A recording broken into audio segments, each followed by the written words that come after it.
बिस्मिल्लाहिर्रहमानिर्रहीम। इतवार का दिन था, फंडे था, लोग अपने घरों पर मौजूद थे कि अचानक सदर पाकिस्तान जनाब आरिफ अलवी साहब ने एक ट्वीट किया, जिसके बाद एक सियासी बहस शुरू हो गई। पुरअमन दिन के अंदर एक सियासी गर्मा गर्मी शुरू हो गई। सदर पाकिस्तान के हवाले से लोगों ने सख्त कमेंट शुरू किए। ट्विटर के ऊपर देखा, हमने फेसबुक के ऊपर देखा, टीवी चैनल्स के ऊपर देखा। फिर निगरान वज़रा आए जिन्होंने वजाहत की कि सदर पाकिस्तान का कहने का मकसद क्या था।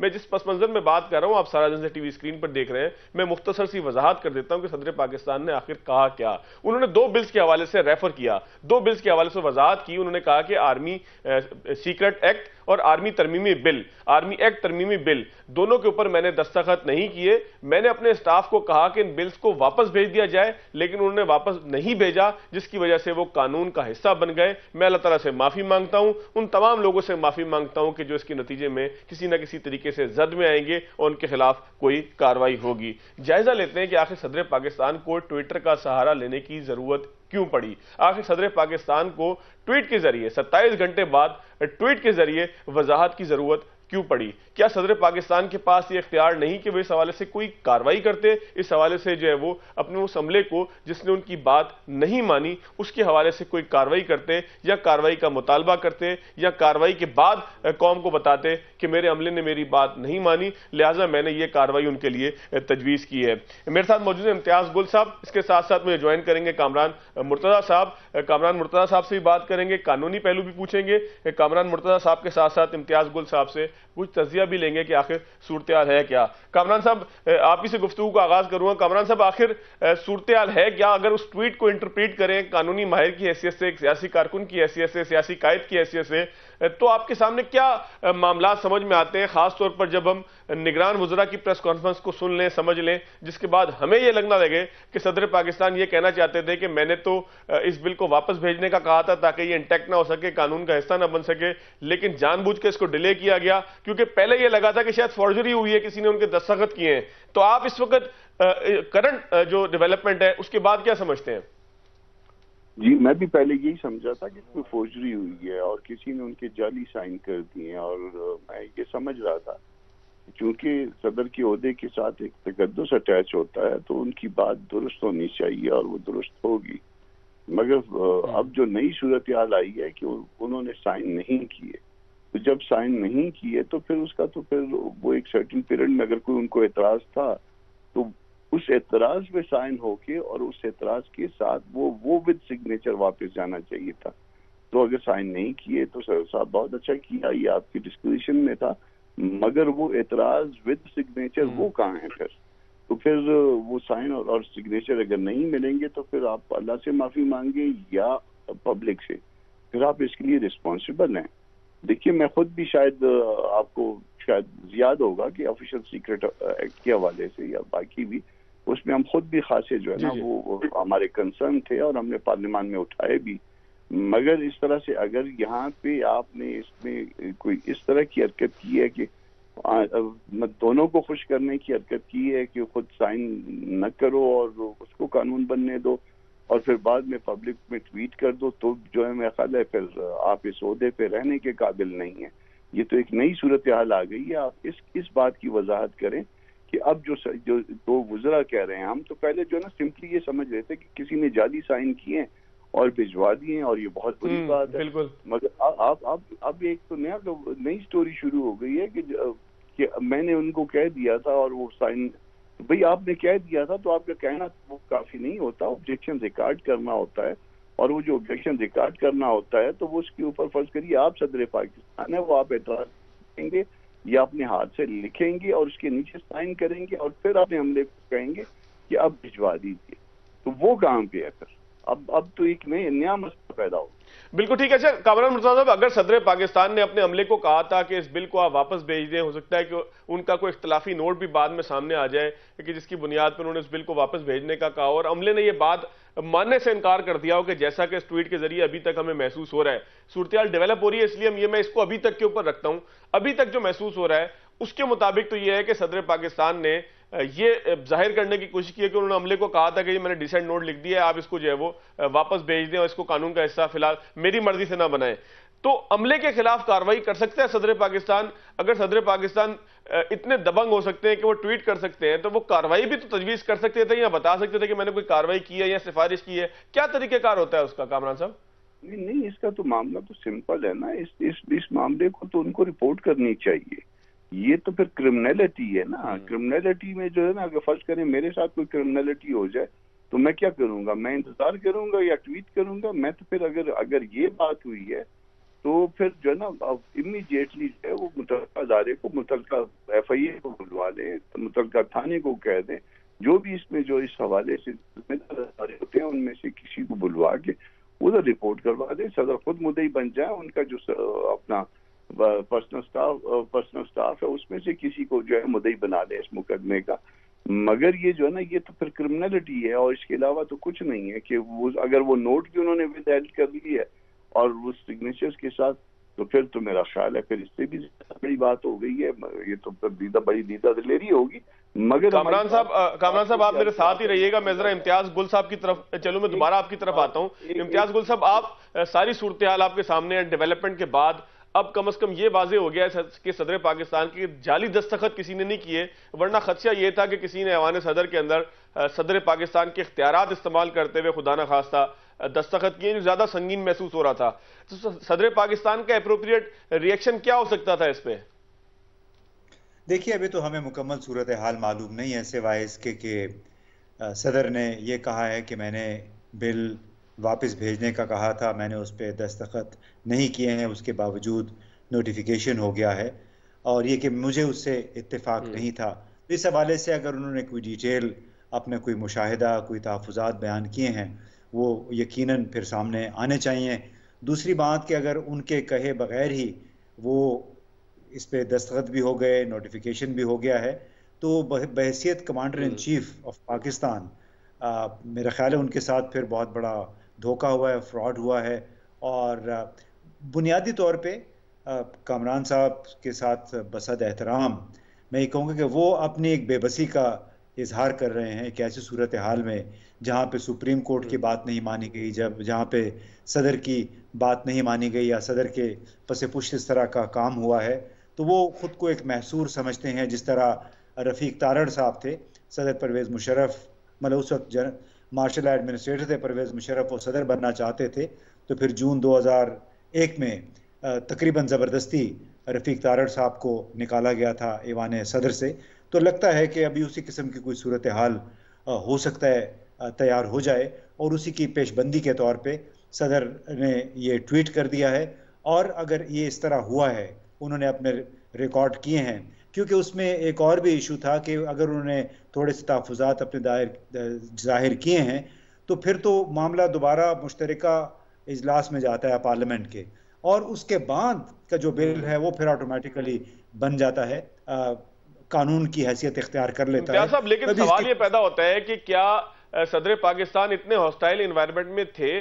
अगर पूरी सियासी सूरत को देखें कि उनको जो है वो कुछ जबरदस्ती उनके साथ की जा रही थी, सिर्फ इस बिल्स को छोड़ देना, अगर इस बिल्स के ऊपर जो है वो कानूनी रास्ता वो इख्तियार करते, ये मुश्तरका जो है वो इजलास के अंदर जाता, वो सारी सूरत को हम एक तरफ कर दें, तो आपको लगता है कि सियासी तौर पर सदर साहब इस वक्त इतने हॉस्टाइल हैं कि वो दस्तखत करने के बाद अपने जाती ट्विटर अकाउंट से जो है वजाहत करें? हालांकि इससे पहले उन्होंने काफी बिल रिजेक्ट किए और उसकी वजाहत वो ऑफिशियल अकाउंट से करते हैं। उन्होंने तो नहीं कहा कि मैंने दस्तखत किए हैं ना, ये तो आप अभी जिस अंदाज में बता रहे हैं।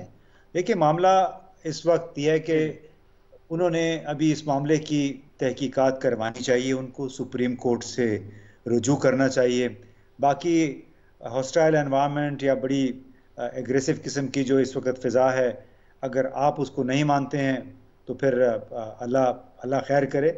लेकिन बहरहाल वो एक ऐसे माहौल में हैं जहाँ पे वो दबाव महसूस कर रहे होंगे, और उन्होंने कोशिश भी की होगी शायद, मुझे नहीं मालूम। लेकिन हमें गैर ज़रूरी तौर पे सदर का दिफा नहीं करना चाहिए उस वक्त तक जब तक कि इस मामले की असल सूरत हाल सामने नहीं आ जाती कि उनके तहफ़्फ़ुज़ात क्या थे, क्या वो रजिस्टर हुए थे, नहीं हुए थे।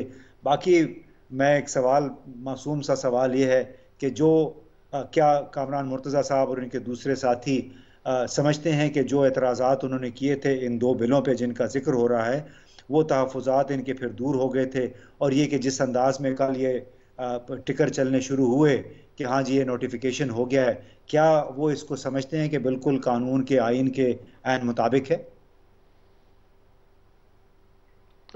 कामरान साहब, इम्तियाज गुल साहब का भी क्वेश्चन लीजिएगा, उसके बाद फिर मैं आपकी तरफ आना चाहूंगा। जो मेरा सवाल है पाकिस्तान तहरीक इंसाफ से मुतालिक, लेकिन गुल साहब का सवाल बड़ा वैलिड है कि आप समझते हैं कि ये बिल जिसके ऊपर आपके तहफ़्फ़ुज़ात भी थे वो दुरुस्त था?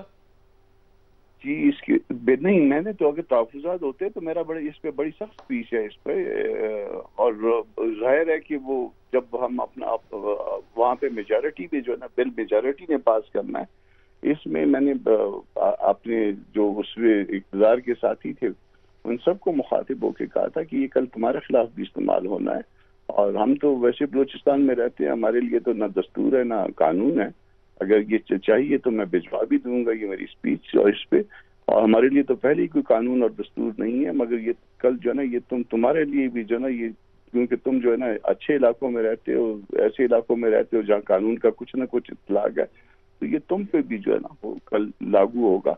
जो कुछ तुम लोग कर रहे हो ये गलत कर रहे हो, दस्तूर के खिलाफ कर रहे हो, और इसके ऊपर कभी भी हमने कंसेंट नहीं किया, कभी भी वोट नहीं किया कि ये उन चंद लोगों में जिन्होंने वोट नहीं किया उसमें मैं भी शामिल था।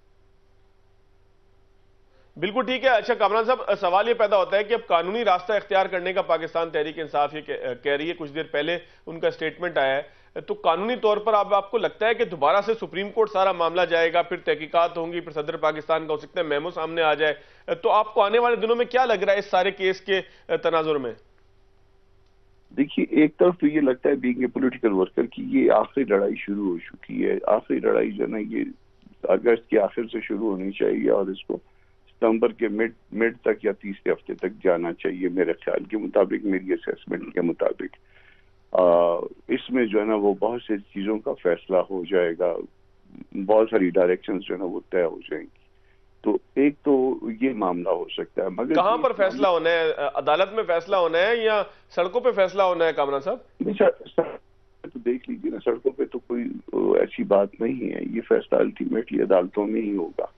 सड़कों पे कोई अभी तक जो है ना निकला नहीं है, मगर उस वक्त से भी शायद मुहतात होना चाहिए। बात चीजें ऐसी हैं जो कि गलत हो रही हैं और जिसके साथ कोई भी इत्तेफाक नहीं कर रहा। हम इससे पहले मतलब इस आउट गोइंग वो जो गवर्नमेंट है, और इसके बावजूद हम जो है ना इस बात से इत्तेफाक नहीं कर रहे कि 90 डेज से मामला आगे चले जाएं। बहुत सारी चीजों से भी हमारा अदम इत्तेफाक है। तो ये फिल वक्त तो मामला जो है ना, फिल वक्त की लड़ाई जो है वो अदालतों में होगी, मगर इस बात से भी डरा जाए कि ये लड़ाई कहीं अदालतों में होगी। बिल्कुल ठीक है कामरान साहब, मैं जरा आखिरी 1 मिनट है इम्तियाज गुल साहब से भी इसके ऊपर कमेंट ले लूं। इम्तियाज गुल साहब, आपको क्या फ्यूचर दिख रहा है, कहां पर मामला जाएगा? क्या बंदियाल साहब की रिटायरमेंट से पहले चीजें सेटल हो जाएंगी? जिस तरह से इशारा मुझे कामरान साहब का महसूस उसी तरफ होता है कि जल्दी सितंबर के मिड तक फैसले हो जाएंगे। ज़ाहिर है अब तो सारे मेरा ख्याल है इशारे उसी तरफ जा रहे हैं कि इंतज़ार हो रहा है उमर अता बंदियाल की रिटायरमेंट का। उसके बाद फिर शायद इनका ख्याल है कि तमाम जो फील्ड है इनके लिए फ्री हो जाएगा। अब उसमें इन सब ने अपना हिस्सा डाला है, चाहे वो जमीयत उलमा इस्लाम थी, चाहे पीपल्स पार्टी जो कि बहुत बड़ी अखलाकी का पार्लिमानी लिबरल अक़दार की दाई थी, उन्होंने भी उसमें अपना हिस्सा डाला है। तो अब अल्लाह खैर करे पाकिस्तान के लिए। इन्होंने इस तमाम लोगों ने मिल के कोई कसर नहीं छोड़ी, वो तमाम आज़ादियाँ, वो तमाम हुकूक, पार्लिमानी जमहूरी हुकूक सरेंडर करने में जो कि गुज़श्ता 40-50 बरसों में पाकिस्तान के अवाम, पाकिस्तान की सियासी जमातों ने जद्दोजहद करके हासिल किए हैं। बहुत शुक्रिया इम्तियाज गुल साहब आपका, बहुत शुक्रिया कामरान मुर्तज़ा साहब आपका। बिल्कुल दुरुस्त बात है, जिस तरफ भी सूरत हाल जा रही है कोई बहुत अच्छी सूरत हाल नहीं है कि सदर पाकिस्तान इस तरीके से ट्वीट करे और उसके बाद एक सियासी भौचाल आ जाए। एक ब्रेक लेंगे, ब्रेक के बाद चलेंगे मुस्लिम लीग नून के रहनुमा जावेद लतीफ़ साहब मेरे साथ मौजूद होंगे, उनसे इस मामले से हटके जरा दीगर कुछ मामलात के ऊपर, खासतौर पर खान साहब की गिरफ्तारी के बाद अटक जेल से जो इतलात आ रही हैं उसके ऊपर बात करेंगे कि एक सियासी कारकुन के लिए जेल कितनी मुश्किल होती है, कितनी मुश्किल होनी चाहिए। लेकिन एक ब्रेक के बाद चलेंगे मियां जावेद लतीफ, उनसे पूछेंगे कि आखिर मियां नवाज शरीफ वतन वापस कब आएंगे? क्या मुस्लिम लीग नून इंतखाबात से फरार चाहती है? क्या नून लीग ये चाहती है कि मलबा सारे का सारा किसी तरीके से निगरान हुकूमत पे गिर जाए, महंगाई का मलबा और उन तमाम चीज़ों का मलबा के जिसके हवाले से उनको कसूरवार ठहराया जाता है? मियां साहब बहुत शुक्रिया आपके वक्त का। मियां साहब पीटीआई मुतालबा करती है, गिरफ्तार हो जाती है, चलें उस गिरफ्तारी को एक तरफ छोड़ दें, मुस्लिम पीपल्स पार्टी भी मुतालबा करती है कि ये इलेक्शन जो है वक्त पर होने चाहिए, 90 दिन के अंदर होने चाहिए, 90 दिन के बाद होने चाहिए। नून लीग की तरफ से कुछ खामोशी सी महसूस होती है, मुझे गलत महसूस हो रहा है या वाकई ऐसा है कि आप चाहते हैं कि फरवरी में इलेक्शन हो जाए और उस वक्त तक बहुत सारी चीज़ें ठीक हो जाए, मियाँ साहब वतन वापस आ जाएं और उसके साथ साथ महंगाई का बोझ जो आवाम समझती है कि आप लोगों ने डाला वो निगरान की तरफ चला जाए? नहीं, ये कहना मुनासिब नहीं है। और जो बात आप पहले कह रहे हैं कि मुस्लिम लीग की तरफ से खामोशी, हम तो डे वन से कह रहे हैं कि वक्त मुकर्रर पर इलेक्शन होने चाहिए। उसकी वजह ये है कि अगर आप वक्त पे इलेक्शन नहीं करवाते तो इससे रियासत को नुकसान पहुंचेगा, इससे सिस्टम को नुकसान पहुंचेगा, इससे कौम का एतमाद जो है वो बहाल नहीं हो सकेगा जितना इलेक्शन डिले होंगे। और जितने इलेक्शन डिले होंगे उसका नुकसान मैं पहले आपको कह चुका हूँ कि सियासी जमातों को नहीं, ज़्यादा रियासत को पहुँचने का अंदेशा है। जहाँ तक तल्लक है आपका ये कहना कि फ़लाँ जमात जो है वो मुतालबा करती है वक्त मुकर्रर पर इलेक्शन होने चाहिए, तो आपको याद होगा सीसीआई की जो मीटिंग है उसमें तमाम स्टेक होल्डर मौजूद थे, ये बात वहाँ करनी चाहिए थी। और जो जमातें बात करती थी कि नई मरदमशुमारी के मुताबिक इलेक्शन होने चाहिए, हम तो उससे पहले कहते थे कि पुरानी मरदमशुमारी पे, पुराने हल्का बंदियों की बुनियाद पे अगर इलेक्शन हो जाए तो वो वक्त मुकर्रर पर हो सकते हैं। और अगर नई मरदमशुमारी के मुताबिक इलेक्शन का जो जमातें मुतालबा कर रही हैं, ये बात दुरुस्त है कि कौमी हुकूमत है और कौमी हुकूमत में मुस्लिम लीग नून के ज़ुम्मे प्राइम मिनिस्टरशिप आई है और प्राइम मिनिस्टर जो है कौमी हुकूमत का, उसको तमाम जमातों के तहफ़्फ़ुज़ात शिकायत को ड्रेस करना उसकी ज़िम्मेदारी है जो शहबाज शरीफ साहब ने निभाई।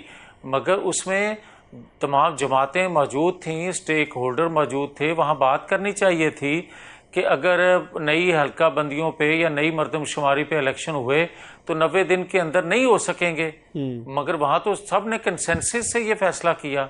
आज अगर कोई बात करता है तो मैं समझता हूँ ये सियासी पॉइंट स्कोरिंग है, किसी तौर पर भी ये मुनासिब नहीं है कि आज कोई ये बात, हाँ ये बात सबको करनी चाहिए, मैं भी करता हूँ कि जितनी जल्द हो सके इलेक्शन होने चाहिए, क्योंकि नई मरदमशुमारी के मुताबिक, कानून के मुताबिक आप नई हल्का बंदियां करवाने पर पाबंदी है, आप पे लाजम है कि आप नई हल्का बंदियां करेंगे।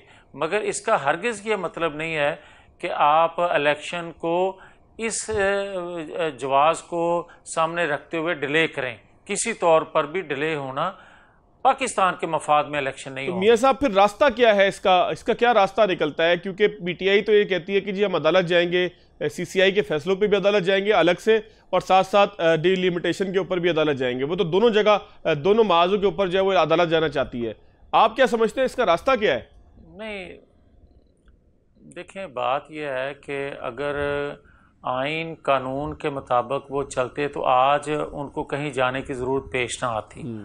अगर डिलिमिटेशन की जो बात है तो आपको याद होगा कि अपने दौरे हुकूमत में पीटीआई ने ये फ़ैसला किया था कि नई हल्का बंदियां जो हैं नई मरदमशुमारी के मुताबिक हों, देन इलेक्शन होने चाहिए, उससे पहले इलेक्शन नहीं होने चाहिए।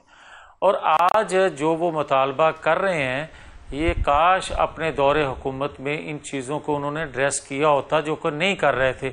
उस वक्त और ताकतवर हलकों की तरफ वो देखते थे, वो समझते थे कि 2017 की तरह किसी को हटाया जाएगा, इनको लाया जाएगा और 2018 की तरह इनको बिठाया जाएगा। ये जो सोच अप्रोच थी, उस चीज़ ने रियासती अदारों को भी नुकसान पहुंचाया। और आज जिसकी तरफ वो इशारा करते हैं कि हम जाएंगे फ़लाँ अदारे की तरफ या देखते हैं हर काम को उस अदारे की तरफ कि वहीं से कोई फ़ैसला आए, तो 16 सितंबर कोई दूर नहीं है। मैं नहीं समझता कि हर काम जो है वो किसी फ़र्द वाहद के गिर्द कानून घूमे या अदारा घूमे। शख्सियात आती जाती रहती हैं मगर कानून अदारे वहीं खड़े रहते हैं, उसके मुताबिक फ़ैसले होने चाहिए। अच्छा, आपने बात की इशारे की, तो इशारा तो एक राजा रियाज साहब ने भी दिया। उन्होंने कहा बड़ों ने फैसला किया है कि इंतखाबात फरवरी के अंदर होंगे। तो बड़ों की तरफ इशारा कौन है बड़े? देखिए, मैं तो यही कहूँगा कि ये बात तो राजा रियाज आपको बेहतर बता सकते हैं, मगर जो बतौर एक सियासी कारकुन के मैं समझता हूँ कि 75 सालों में मुदाखलत बड़े छोटों की तरफ से होती आई है, और अगर आज राजा रियाज का किसी जानब इशारा है तो ये बड़े दुख की बात है कि किसी की जानब ये कह के और किसी को दावत दी जाए। अगर आज अदारा एक ख़ास तौर पर जो एक अदारा है, ताकतवर अदारा, अगर वो कहता है कि हम ए पॉलिटिकल हैं, अगर उस अदारे में ख़ुद एहतसाबी होती है, सहूलतकारों को पकड़ के सज़ा दी जाती है, तो ये एक अच्छा साइन है। इससे तो सीखना चाहिए दूसरे अदारों को भी, उनको भी खुद एहतसाबी करनी चाहिए जो तहफ़्फ़ुज़ात कौम को हैं, या जो पिछले एक हफ्ते डेढ़ में ख़ास तौर पर चीज़ें नज़र आ रही हैं फ़ैसलों के हवाले से। तो मैं नहीं समझता कि ये कौम मुल्क के मफाद में होगा या दुनिया में हमारी जगह हसाई इन फ़ैसलों से नहीं होगी। यकीनन जो रेटिंग है हमारे फ़ैसलों से नज़र आती दुनिया में, वो और नीचे जाएगी, जिसका दुख है मुझे। बिल्कुल ठीक है। अच्छा, शाह महमूद कुरैशी साहब ने इल्ज़ाम लगाया आपकी इत्तेहादी हुकूमत पे कि आप लोगों ने मुल्क को आईनी बहरान की तरफ धकेल दिया। आर्टिकल 48 कहता है कि सदर तारीख देंगे, और इस तरह की बहुत सारी बातें थी कि जिसका इल्ज़ाम वो आप पे लगा रहे थे। तो आप समझते हैं कि कहीं आप लोगों से भी गलती हुई? CCI का इजलास और फिर हल्का बंदियाँ, आप लोग भी इलेक्शन में थोड़ा सा ढीलापन दिखा गए, या थोड़ी सी गलती कर गए, या कैलकुलेशन की गलती हो गई? कोई गलती नहीं हुई। जो आज आइन की बात कर रहे हैं, मैं बड़े अदब से उनसे पूछता हूँ कि 3.5 पौने 4 साल किसी ने आइन पे अमल किया? किसी ने पार्लियामेंट की कोख से जो आइन जन्म लेता है, कानून जन्म लेता है, उस पार्लिमान को किसी ने देखा? इनका जो लीडर था वो खुद कहा करता था कि एजेंसियां जो थीं वो पार्लिमानी मेंबर जो थे, पार्लियामेंट के मेंबर जो थे, उनको लेकर आया करती थीं और वही बिल पास करवाया करते थे। इसलिए खामोशी थी कि सब एक पेज पे थे। एक पेज क्या था कि अपने मुखालफिन को इंतकाम का निशाना बनाना। एक पेज क्या था कि आलमी कुव्वतों के एजेंडे को पूरा करना। एक पेज क्या था पाकिस्तान के अंदर मैशत की तबाही करना। एक पेज क्या था पाकिस्तान के अंदर महंगाई को बढ़ावा देना। जो आप बात कर रहे हैं कि आपने जो 15 माह में महंगाई की, उसका मलबा निगरान सेटअप पे डले, तो मैं आपसे सवाल करता हूं कि मुझे ये भी कुछ समझा दे कि 3.5 पौने 4 साल में जो महंगाई हुई इनकी पॉलिसियों की वजह से, उसका मलबा आप 15-16 माह की हुकूमत पे डालेंगे। अगर ये दुरुस्त है तो फिर आप ये कह सकते हैं कि 15-16 माह की जो हुकूमत थी उसका मलबा निगरान सेटअप पे डलेगा। और अगर ऐसा नहीं है तो फिर यकीनन आपको बात मुकम्मल करनी चाहिए कि 3.5 पौने 4 साल का मलबा जो है वो 15-16 माह की हुकूमत पे डला। अच्छा मियां साहब, आपने इमरान खान साहब के दौर में जेल काटी थी ना, तो आपको क्या सहूलियात मिली थी? क्या आपके साथ बिहेवियर था? क्योंकि बुशरा बीबी ख़त लिख रही हैं कि जी इमरान खान साहब को सहूलियात दी जाएं, वो साबिक 92 वर्ल्ड कप के कप्तान हैं, और इसके अलावा और भी उनकी खसाइल फ़साइल लिखे हैं कि वो ऑक्सफोर्ड से पढ़े हुए हैं। तो आपके साथ क्या बिहेवियर था? ऑक्सफोर्ड से जो पढ़े हुए थे उनका लबो लहजा, उनकी ज़बान, उनके अल्फाज का चुनाव ये भी आप सुन लें। और जो उन्होंने वर्ल्ड कप जीत के लाए थे, बदकिस्मती है कि बाकी 10 जो खिलाड़ी थे उनका तस्करा ही ना रहा वर्ल्ड कप में, और एक बंदा जो था वो आगे लग के वो सारा जो उसके सम्राट थे वो समेट के ले गया, और बाकी सारे जो हैं जिन्होंने, और इसकी इमरान खान की पूरे टूर्नामेंट में कारकर्दगी भी आप देख लें कि इसकी कारकर्दगी क्या थी। मैं उस चीज में नहीं जाता, मैं आपको ये चले 92 के वर्ल्ड कप को छोड़ देना, वो जीत गया, अच्छी बात है, चले आप रिजल्ट देखते जाइए। मैं ये तो कौम पूरी टीम जीती ना, जी, बिल्कुल कौम की दुआओं से पूरी टीम जीती, मगर उसका ये तो नहीं है कि 10 मेंबर जो थे उनको आप साइड पे कर दें और एक बंदे के पलड़े में आप फतह डाल दें, ये मुनासिब नहीं होता। बहरहाल इससे आगे बढ़ते हैं। मैं ये कहता हूं कि आपने सवाल किया कि आप इमरान खान के दौर में गिरफ्तार रहे।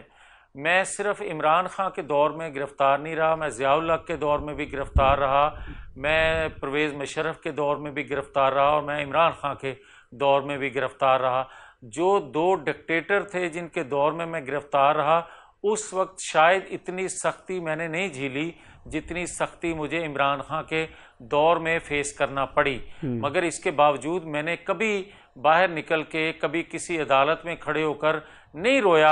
आपने खत लिखा था कि मैं रुकन कौमी असम्बली हूँ, मुझे सहूलत दी जाए और मैं बड़ा आदमी रहा हूँ इस मुल्क का, बड़ा पुराना सियासतदान हूँ, मेरा हल्का बड़ा मजबूत है, शेखुपुरा से जो है वो आवाम मुझे बहुत बड़ी तादाद में वोट देती है, मैं हर दफ़ा जीत जाता हूँ। आपने खत लिखा था कोई?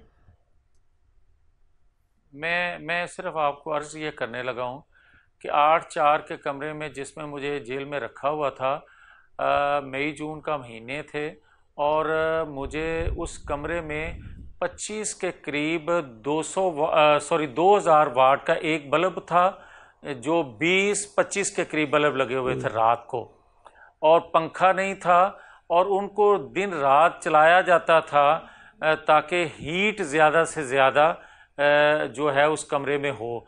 और आज ये ओपन वाशरूम की बात करते हैं तो जेलों में जाके देखें, इससे पहले भी ओपन वाशरूम ही होते हैं। और आज मुर्शद बात करती हैं कि इमरान खान की कि इनको थोड़ा सा जगह बचती है जहां फिर वो अपना मैट्रेस उन्होंने बिछाया होता है। तो बाकी जेलें जो काटने वाले हैं कभी उनसे भी पूछें। और मैंने जितनी दफ़ा बाहर में आता था कोर्ट में, मुझे जज साहब पूछते थे कि आपको कोई तकलीफ़ तो नहीं है। मैं तो ये कहता था कि ये शौक दिया मंगा ने, और जो मैंने चढ़ाई हैं, मैंने आइन कानून की बालादस्ती के लिए एक जद्दोजहद करते हुए जेल गया हूँ, तो मुझे तो कोई शिकायत नहीं है। मुझे इल्म है कि मैं जेल जाऊँगा तो मेरे साथ सलूक इमरान खान या परवेज़ मुशर्रफ ज़ियाउल्लाह क्या करेंगे मैं फेस कर रहा हूँ, मैं तो शिकायत नहीं करता था। और मैं ये भी नहीं बताना चाहता कि रात को बग़ैर परमिशन कोर्ट के जेल से मुझे रोज़ाना लेकर चले जाते थे और फिर वहाँ जाके जो तशद्दुद करते थे। मैंने तो कभी जिक्र नहीं किया कि मेरा मेडिकल करवा के देखें मेरे जिस्म पे कितने निशानात हैं। मैंने तो ये कभी नहीं कहा था कि ये वो इलेक्ट्रॉनिक आलात जो हैं उनसे मेरी जो है वो बड़ी खिदमत करते हैं। मैंने तो ये जिक्र नहीं किया था, इसलिए नहीं किया था कि मैं जानता था कि मैं किस रास्ते पे चल रहा हूँ और इस रास्ते पे चलते हुए क्या तकलीफ़ें आएंगी।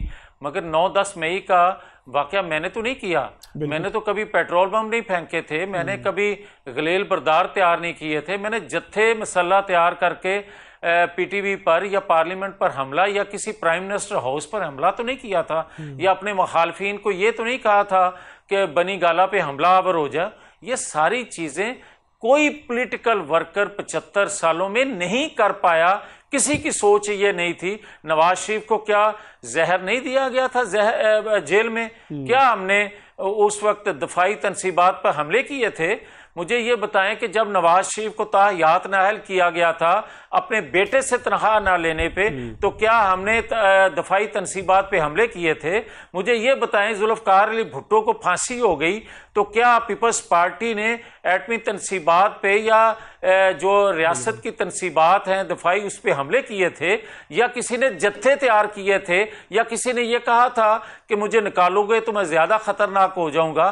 क्या किसी ने 1 साल 1.25 साल लोगों की ट्रेनिंग तरबियत की दहशतगर्दों को बुला के? किसी ने ऐसा किया था? नहीं किया था। मगर उनको तो अदालतों से बेगुनाह होते हुए सजाएं दी गई और इसको गुनाहगार होते हुए आज तक किसी ने पूछा तक नहीं है। ये है फर्क एक पाकिस्तान के मोशनों और एक पाकिस्तान के साथ खिलवाड़ करने वाले लोगों में। जो फर्क आज नजर आ रहा है, अगर कोई ये करेगा कि जनाब लेवल प्लेइंग फील्ड हो गई, बैलेंस हो गया, इमरान खान भी देखे नाहल है, नवाज शरीफ को भी नाहल किया गया है, बैलेंस हो गया, लेवल प्लेइंग फील्ड हो गया, कत्तन ये बर्दाश्त नहीं है। और ये गलत बात है कि आपने 2017 में जिस तरह नवाज शरीफ को गुनाहगार किया, सजा दी, तमाम करैक्टर उस वक्त के जो हैं एक एक एतराफे जुर्म कर रहा है, मगर इसके बावजूद भी कोई माफी मांगने को तैयार नहीं है, कोई उसका अजाला करने को तैयार नहीं है। रियासती इदारों की जिम्मेदारी है कि उसका अजाला किया जाए और सबको इकट्ठा करके पूरी कौम को बताया जाए कि हम अदालतों में बैठ के भी सिसिलियन माफिया, डाकू, चोर, उस मोहसिन पाकिस्तान नवाज शरीफ को जिसने पाकिस्तान के दिफा को नाकाबिल तस्खीर बनाया, जिसने पाकिस्तान को सी पैक का तोहफा दिया, आने वाली नस्लों की खुशहाली के लिए उसके साथ 2017 में जो सलूक अदारों में बैठे चंद लोगों ने किया, वो सब माफी मांगे नवाज शरीफ से और उसको लेके आए। मैं आज इतराफ कर रहा हूं लेके कैसे आए मियां साहब? आखिरी एक कौमी हुकूमत मियां साहब लाएं कैसे? मियां साहब अपनी हुकूमत में नहीं आए, अपने भाई की हुकूमत में नहीं आए, तो आ जाएंगे फिर उसके बाद जेल चले जाएंगे, क्योंकि ख्वाजा आसिफ साहब कहते हैं जब तक खतरात खत्म नहीं होंगे नहीं बुलाएंगे। बात यह है सीधी सी कि मुझे कोई ये बता दे ना कि अगर अपने भाई के दौरे हुकूमत में वापस आते तो बड़ी माजरत से आप जैसे दानश्वर जो हैं उन्होंने ये कहना था कि ये सहूलत दी गई और इसीलिए अदम एतमाद करके हुकूमत बनाई गई अपनी जमात की क़यादत को रिलीफ देने के लिए। हम उस वक्त नहीं आए, अब आ रहे हैं, अब आ रहे हैं, मगर ये कह के आ रहे हैं कि क्या नवाज शरीफ को बार बार बेगुनाह होते हुए सजा मिलती रहेगी और नवाज शरीफ जब जब आएगा कभी पाकिस्तान के दफा को नाकाबिल तस्खीर बनाएगा, कभी सी पैक देगा, कभी लोड शेडिंग का खात्मा करेगा, कभी दहशतगर्दी का खात्मा करेगा, कभी आलमी सतह पे पाकिस्तान के सफारती तलकात मजबूत करेगा, पाकिस्तान के लिए दुनिया के जो दोस्त ममालिक हैं पाकिस्तान से उनसे पाकिस्तान के लिए कोई पैकेज लेके आएगा ताकि ये पाकिस्तान अपने पांव पर खड़ा हो सके और उसके बदले हम नवाज शरीफ को ताहियात नाहल करेंगे। ये कब तक चलता रहेगा? ये है असल वो बात जो पाकिस्तानी कौम पूछ रही है। और 20 साल से नवाज शरीफ के खिलाफ जो एक कैंपेन चलाई जा रही है, जो एक ज़हन साजी की जा रही है बच्चों की, जो उस वक्त 1-2 साल के थे आज 22-23 साल के वो बच्चे हो गए हैं जिनके ज़हनों में ये चीज़ बिठाई गई कि ये डाकू है, ये लुटेरा है, ये सिसिलियन माफिया है। आज उन बच्चों को पता चलना चाहिए कि दफा को नाकाबिल तस्खीर बनाने वालों को सजा क्या दी गई। आज उन बच्चों को बताया जाए कि सी पैक पाकिस्तान के लिए कितना जरूरी था जिसकी सजा में नवाज शरीफ को ताहयात नाहल किया। ये बातें कौम को बताई जाएं, उसके बाद सबको बलि चढ़ा दें बेशक मुस्लिम लीग की क़यादत को, मगर कौम को बताया जाए कि कौम के मोहसिनों से सलूक क्या किया जाता है। बिल्कुल ठीक है, बहुत शुक्रिया मियां जावेद लतीफ साहब मेरे साथ मौजूद थे।